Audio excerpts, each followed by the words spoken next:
Hi ಎಲ್ರಿಗೂ ನಮಸ್ಕಾರ. ಬನ್ನಿ ಇವತ್ತಿನ ವಿಡಿಯೋನ ಸ್ಟಾರ್ಟ್ ಮಾಡೋಣ. ನಾನು ಇವತ್ತು ಬನ್ನೇರುಘಟ್ಟ ನ್ಯಾಷನಲ್ ಪಾರ್ಕ್ನ ಒಂದು ಸಫಾರಿ ಎಕ್ಸ್ಪೀರಿಯೆನ್ಸ್ ಯಾವ ರೀತಿ ಇತ್ತು ಅಂತ ನಿಮ್ಮ ಜೊತೆ ಶೇರ್ ಮಾಡ್ಕೊಳ್ತಾ ಇದ್ದೀನಿ. ಬನ್ನಿ ಸ್ಕಿಪ್ ಮಾಡದೆ ಪೂರ್ತಿ ವಿಡಿಯೋನ ನೋಡ್ಕೊಂಡು ಬನ್ನಿ. ನಾವು ನಮ್ಮ ಜರ್ನಿನ ಬೈಕ್ ಮೇಲೆ ಸ್ಟಾರ್ಟ್ ಮಾಡಿದ್ವಿ. ಸೊ ನಮ್ಮ ಮನೆಯಿಂದ 40 ಕಿಲೋಮೀಟರ್ಸ್ ಬನ್ನೇರುಘಟ್ಟಕ್ಕಿದೆ. ಸೊ ನಾವು ಬೈಕ್ ಮೇಲೇ ನಮ್ಮ ಜರ್ನಿನ ಸ್ಟಾರ್ಟ್ ಮಾಡಿದ್ವಿ. ಸೊ ನಾವು ಜರ್ನಿ ಮಾಡಬೇಕಾದ್ರೆ ಫುಲ್ ಮೋಡ ವಾತಾವರಣವಿತ್ತು. ಸೊ ಮಳೆ ಕೂಡ ಬಂತು. ಆದರೂ ಕೂಡ ಫೈನಲಿ ನಾವು ಪಾರ್ಕ್ನ ರೀಚ್ ಆದ್ವಿ. ಸೊ ಪಾರ್ಕ್ನ ರೀಚ್ ಅದಾದಮೇಲೆ ನಮ್ಮ ಮನೆಯವರು ಸಫಾರಿಗೆ ಹೋಗೋಕ್ಕೆ ಟಿಕೆಟ್ನ ತೊಗೊಂಡು ಬಂದರು. ಸೊ ಒಬ್ಬರಿಗೆ 350 ರೂಪೀಸ್ ಇದೆ ಸಫಾರಿಗೆ. ಸೊ ಟಿಕೆಟ್ ತೊಗೊಂಡು ನಾವು ವೇಟ್ ಮಾಡ್ತಾಯಿದ್ವಿ.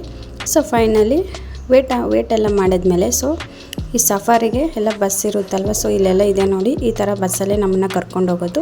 ಸೊ ಬಸ್ ಬಂತು. ಸೊ ಟಿಕೆಟ್ ಎಲ್ಲ ನೋಡಿಬಿಟ್ಟು ಯಾರೆಲ್ಲೆಲ್ಲ ಇದ್ದಾರೆ ಸೊ ಎಲ್ಲರೂ ಕರ್ಕೊಂಡ್ರು. ಇವಾಗ ನೋಡಿ ಬಸ್ಸಲ್ಲಿ ಹೋಗ್ತಾ ಇದ್ದೀವಿ. ನೋಡ್ತಾ ಇರ್ಬೋದು ಬಸ್ ಅಂತೂ ಫುಲ್ ಸೇಫ್ಟಿ ಇದೆ. ನೋಡ್ತಾ ಇರ್ಬೋದು ಈ ಥರ ಎಲ್ಲ ಹಾಕಿರ್ತಾರೆ. ಸೊ ಯಾವುದೇ ಒಂದು ಪ್ರಾಣಿ ಕೂಡ ನಮ್ಮನ್ನ ಅಟ್ಯಾಕ್ ಮಾಡೋಕ್ಕಾಗಲ್ಲ. ಗ್ಲಾಸ್ ಅಲ್ಲದೆ ಗ್ಲಾಸ್ ಹಿಂದೆ ಕೂಡ ಈ ಥರ ರಾಡನ್ನು ಹಾಕಿರೋದ್ರಿಂದ ಯಾವುದೇ ರೀತಿ ಒಂದು ಅಟ್ಯಾಕ್ ಕೂಡ ಆಗೋದಿಲ್ಲ. ಸಫಾರಿ ಅಂದರೆ ನಾವು ಪ್ರಾಣಿಗಳನ್ನ ಹತ್ರದಿಂದನೇ ನೋಡ್ಬೋದು. ತುಂಬಾ ಚೆನ್ನಾಗಿರುತ್ತೆ ಎಕ್ಸ್ಪೀರಿಯೆನ್ಸು. ನೋಡಿ ಇವಾಗ ನಾವು ಬಸ್ಸಲ್ಲಿ ಇದ್ದೀವಿ. ಸೊ ನೋಡ್ತಾ ಇರ್ಬೋದು ನಮ್ಮ ಹತ್ರನೇ ಹುಲಿ ಬರ್ತಾ ಇದೆ. ಇಷ್ಟೊಂದು ಹತ್ರದಿಂದ ನೋಡ್ತಾ ಇರೋದು ನಾನು ಫಸ್ಟ್ ಟೈಮು.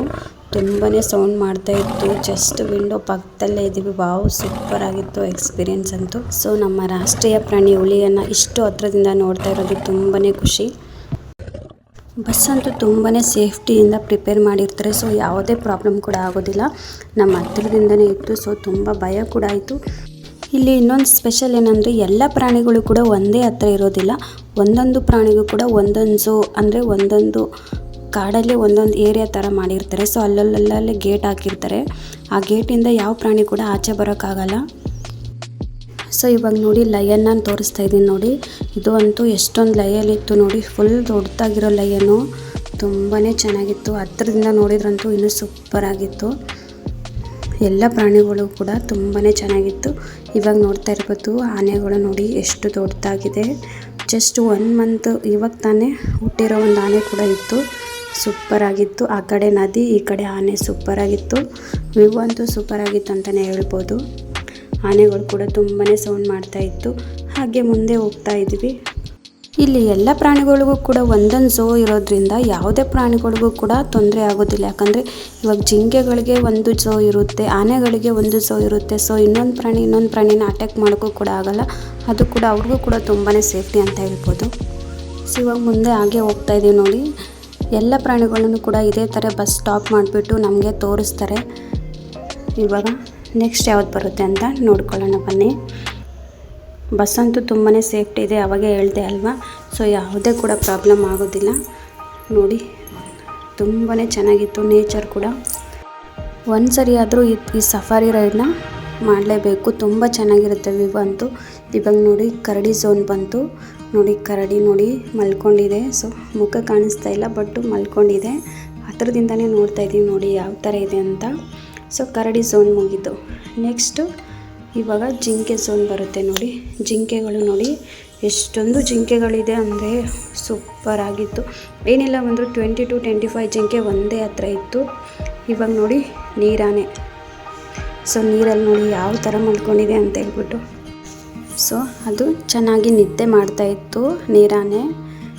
ನೆಕ್ಸ್ಟ್ ನಾವು ಬಂದಿದ್ದು ಸಫಾರಿ ಎಕ್ಸ್ಪೀರಿಯೆನ್ಸ್ ಮುಗಿಸ್ಕೊಂಡು ಬಂದಿದ್ದು ನಾವು ಪಾರ್ಕ್ ಒಳಗಡೆ ಕೂಡ ತುಂಬಾ ಪ್ರಾಣಿಗಳನ್ನು ಅಂದರೆ ಬೋಲ್ ಒಳಗಡೆ ಹಾಕಿ ಇಟ್ಟಿದ್ದಾರೆ. ಸೊ ಅಲ್ಲಿ ಕೂಡ ನೀವು ನೋಡ್ಬೋದು. ಎಲ್ಲ ಪ್ರಾಣಿಗಳನ್ನು ಕೂಡ ಒಳಗಡೆ ಹಾಕಿಟ್ಟಿದ್ದಾರೆ. ನೆಕ್ಸ್ಟ್ ನಾವು ಮಂಕಿ ಹತ್ರ ಬಂದ್ವಿ. ಮಂಕಿ ಅಂತೂ ಸೂಪರಾಗಿ ಕೈ ಕೊಡು ಅಂದರೆ ಸಾಕು ಕೈ ಕೊಡ್ತಾಯಿತ್ತು. ಸೊ ನಮ್ಮ ಹಸ್ಬೆಂಡ್ ಅದನ್ನು ಎಕ್ಸ್ಪೀರಿಯೆನ್ಸ್ ಮಾಡ್ತಾಯಿದ್ರು. ನೋಡಿ ಎಷ್ಟು ಚೆನ್ನಾಗಿ ಕೈ ಕೊಡ್ತಾಯಿದೆ ಅಂತ ಹೇಳ್ಬಿಟ್ಟು. ಸೊ ಅದ್ರ ಜೊತೆ ಒಂದು ಸ್ವಲ್ಪ ಆಟ ಆಡಿಬಿಟ್ಟು ನೆಕ್ಸ್ಟ್ ನಾವು ಪಕ್ಷಿಗಳ ಹತ್ರ ಹೋದ್ವಿ. ತುಂಬಾ ವೆರೈಟೀಸ್ ಆಫ್ ಪಕ್ಷಿಗಳು ಇಲ್ಲಿತ್ತು. ಸೊ ಬರ್ಡ್ಸ್ ಅಂತೂ ತುಂಬಾ ಚೆನ್ನಾಗಿತ್ತು. ಬ್ಲೂ ಆ್ಯಂಡ್ ಯೆಲ್ಲೋ ಮಕಾವ ಕೂಡ ಇತ್ತು. ತುಂಬಾ ನಮಗೆ ನೇಮ್ಸ್ ಕೂಡ ಗೊತ್ತಿರಲಿಲ್ಲ, ಅಷ್ಟೊಂದು ಪಕ್ಷಿಗಳಿತ್ತು ಅಲ್ಲಿ. ಇಲ್ಲಿ ನೋಡ್ತಾ ಇರ್ಬೋದು ಬಿಳಿ ನೆಬಲಿ ಅಂದರೆ ವೈಟ್ ಪಿಕಾಕ್ ಕೂಡ ತುಂಬ ಚೆನ್ನಾಗಿತ್ತು. ಫಸ್ಟ್ ಟೈಮ್ ವೈಟ್ ಪಿಕಾಕ್ ನೋಡಿದ್ದು. ಅದ್ರ ಪಕ್ಕದಲ್ಲೇ ಬ್ಲೂ ಪಿಕಾಕ್ ಅಂದರೆ ನಮ್ಮ ರಾಷ್ಟ್ರೀಯ ಪಕ್ಷಿ ಅಂತೀವಲ್ವ. ಸೊ ನವಿಲು ಕೂಡ ಅಲ್ಲೇ ಇತ್ತು. ನೋಡ್ತಾ ಇರ್ಬೋದು ಸೂಪರಾಗಿತ್ತು. ಫುಲ್ ದೊಡ್ಡ ನವಿಲಿತ್ತು. ಆ ಗರಿಗಳು ನೋಡಿ ಎಷ್ಟೊಂದು ಉದ್ದ ಇದೆ ಅಂತ ಹೇಳ್ಬಿಟ್ಟು. ತುಂಬಾ ದೊಡ್ಡ ನವಿಲು ಅನಿಸುತ್ತೆ ಇದು. ತುಂಬ ನೋಡಿ ಗರಿಗಳು ಎಷ್ಟೊಂದು ನೆಲದವರೆಗೂ ಮುಟ್ಕೊಂಡಿದೆ ಅಂತ ಹೇಳ್ಬಿಟ್ಟು. ಅದಾದಮೇಲೆ ನಾವು ಬಂದಿದ್ದು ಅದ್ರ ಪಕ್ಕನೇ ನೋಡಿ ಬಾತುಕೋಳಿ ಎಲ್ಲನೂ ಇತ್ತು. ಫುಲ್ಲು ಚಿಲಿಪಿಲಿ ಅಂತ ಇತ್ತು. ಪಕ್ಷಿಗಳೆಲ್ಲ ಒಂದೇ ಹತ್ರ ಇತ್ತು ಅಲ್ವ. ಸೊ ನೋಡಿ ಪ್ಯಾರೆಟು ತುಂಬ ವೆರೈಟೀಸ್ ಆಫ್ ಬರ್ಡ್ಸ್ ಇತ್ತು. ಇಲ್ಲಿ ಎಲ್ಲನೂ ಬೋಲ್ ಒಳಗಡೆ ಹಾಕಿಟ್ಟಿದ್ರು. ಬಟ್ ಎಲ್ಲ ಕಡೆನೂ ಸೇಫ್ಟಿ ಇದೆ ನೋಡಿ. ಆ್ಯಕ್ಚುಲಿ ನನ್ನ ಮಗನಿಗೋಸ್ಕರನೇ ನಾವು ಇದಕ್ಕೆ ಅಂದರೆ ಪಾರ್ಕ್ಗೆ ಹೋಗಿದ್ದು. ಸೊ ಅವ್ನ ಬರ್ತ್ಡೇ ಇತ್ತಲ್ವ. ಸೊ ಅವ್ನು ಖುಷಿ ಪಡಲಿ ಅಂತಲೇ ನಾವು ಹೋಗಿದ್ದು. ನೋಡಿ ಇಲ್ಲಿ ಕೋಳಿಗಳೆಲ್ಲ ಹಾಕಿಟ್ಟಿದ್ದಾರೆ. ಸೊ ಎಲ್ಲನೂ ನೋಡಿಕೊಂಡು ನೆಕ್ಸ್ಟ್ ನಾವು ನನ್ನ ಮಕ್ಕಳನ್ನ ಆಟಾಡ್ಸೋಕ್ಕಂತ ಹೇಳ್ಬಿಟ್ಟು ಸ್ವಲ್ಪ ಹೊತ್ತು ಆಟ ಆಡಿಸ್ಕೊಂಡು ಅದಾದಮೇಲೆ ನಾವು ಆ್ಯಕ್ಚುಲಿ ಇನ್ನೂ ಕೂಡ ನೋಡೋದಿತ್ತು. ಬಟ್ ಎಲ್ಲರೂ ಕೂಡ ಟಯರ್ಡ್ ಆಗಿಬಿಟ್ಟಿದ್ವಿ. ಸೊ ಇವರಿಬ್ರಿಗೂ ಕೂಡ ತುಂಬಾ ಟಯರ್ಡ್ ಆಗ್ತಾಯಿತ್ತು. ಸೊ ನಿದ್ದೆ ಬಂತಂತ ಹೇಳ್ಬಿಟ್ಟು ನಾವು ಅಲ್ಲೇ ಸ್ಟಾಪ್ ಮಾಡಿಬಿಟ್ಟು ನೆಕ್ಸ್ಟ್ ಒಂದು ಸ್ವಲ್ಪ ಹೊತ್ತು ಆಟ ಆಡಿಸ್ಕೊಂಡು ನಾವು ಮನೆಗೆ ಹೋಗೋಣ ಅಂತ ಪ್ಲ್ಯಾನ್ ಮಾಡಿದ್ವಿ. ಸ್ವಲ್ಪ ಹೊತ್ತು ಆಟ ಆಡಿಸ್ಕೊಂಡು ನಾವು ಹೊರಗಡೆ ಹೋಗ್ತಾಯಿದ್ದೀವಿ ನೋಡಿ. ಸೊ ಇಲ್ಲಿ ಕೂಡ ನೀವು ಶಾಪಿಂಗ್ ಮಾಡೋಕ್ಕೆ ತುಂಬಾ ಅಂಗಡಿಗಳಿದೆ. ಮತ್ತು ನೀವೇನಾದರೂ ಚಾಟ್ಸ್ ಏನಾದರೂ ತಿನ್ನಬೇಕಂದ್ರೂ ಕೂಡ ಅಂಗಡಿಗಳಿದ್ದಾವೆ. ಸೊ ಎಲ್ಲನೂ ಮುಗಿಸ್ಕೊಂಡು ನಾವು ನಮ್ಮ ಮನೆ ಕಡೆಗೆ ಹೊರಟ್ವು. ಸೊ ಈ ವಿಡಿಯೋ ಏನಾದರೂ ನಿಮ್ಗೆ ಇಷ್ಟ ಆಗಿದ್ದರೆ ಲೈಕ್ ಮಾಡಿ, ಕಮೆಂಟ್ ಮಾಡಿ ಮತ್ತು ಶೇರ್ ಮಾಡಿ.